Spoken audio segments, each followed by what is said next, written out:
Juba järgmisel nädalal, see on 23. jaanuaril, avatakse Sõpruse silla kesklinnapoolne osa, seesama, kus mina praegu seisan.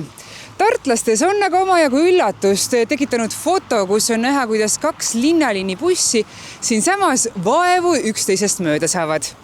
Ja bussi laiust arvestades, et ilma peegliteta on buss 2,55 lai, peeglid juurde, saamegi natukene võib-olla üle 3 meetri. Ütleme niimoodi, et siis kui esimest katset tegime nii-öelda kuiva ilmaga, ilma lumeta, siis mahtusid ära, kuigi ja kitsas.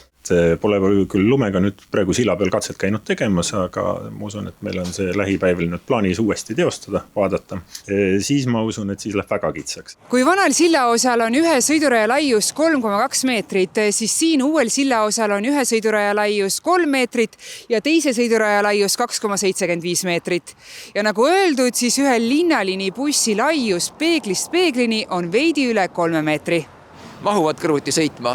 Lihtsalt, et hetkel kohe, kui me silla avame, me ei saa lubada seda projektikohast kiirust 40 km tunnis sillale, vaid ajutise liikluskorraldusena on mõeldud siin avada liiklus 30 km tunnis, selleks, et bussid saaksid üksteisest ohutult mööduda. Teadmine, et liikluse avamisega kaasnevad kohe ka piirangud, tuli meil üllatusena.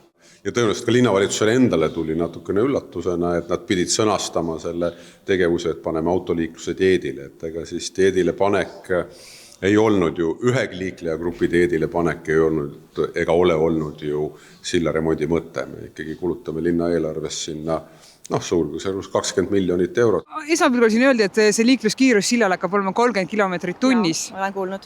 Ma arvan, et see on mõistlik, külgi see tekitab tohutu ummiku jälle hommikul ja kaaseliikluses. Ei olnud nagu läbi mõeldud see asi üldse nüüd niimoodi, et...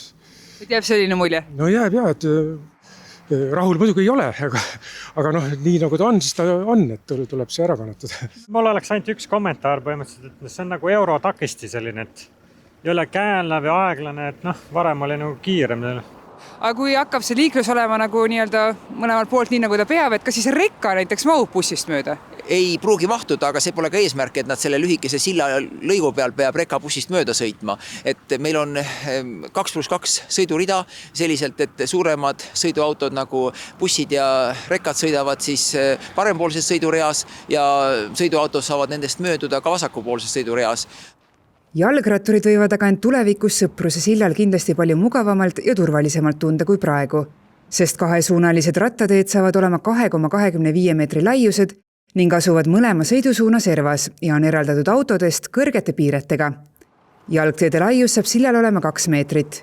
3 aastat tagasi olid põhilised vaidlused selle üle, et kas sild peaks olema 1+1 või 2+2. Oli osadel erakondadel ju siin ka selliseid vahvaid mõtted, et rajame hoopis ühele silla poolele pargi, eks ole. No tere päike, õnneks see mõte küll ei leidnud nii-öelda realiseerimist, eks ole, ja me ikkagi saame silla, mis hakkab ühendama 2 kallast ja mis on Tartu linnale tegelikult väga oluline. Täna kirjutas aga Tartu Postimees, et pärast silla valmimist on soojaettevõttel Gren plaan hakata lammutama Sõpruse silla keskel olevaid torusid. See võib taas kaasa tuua silla ühe poole sulgemise teatud perioodiks. Kas üldse ja millal plaan teoks saab, see veel hetkel 100% kindel pole.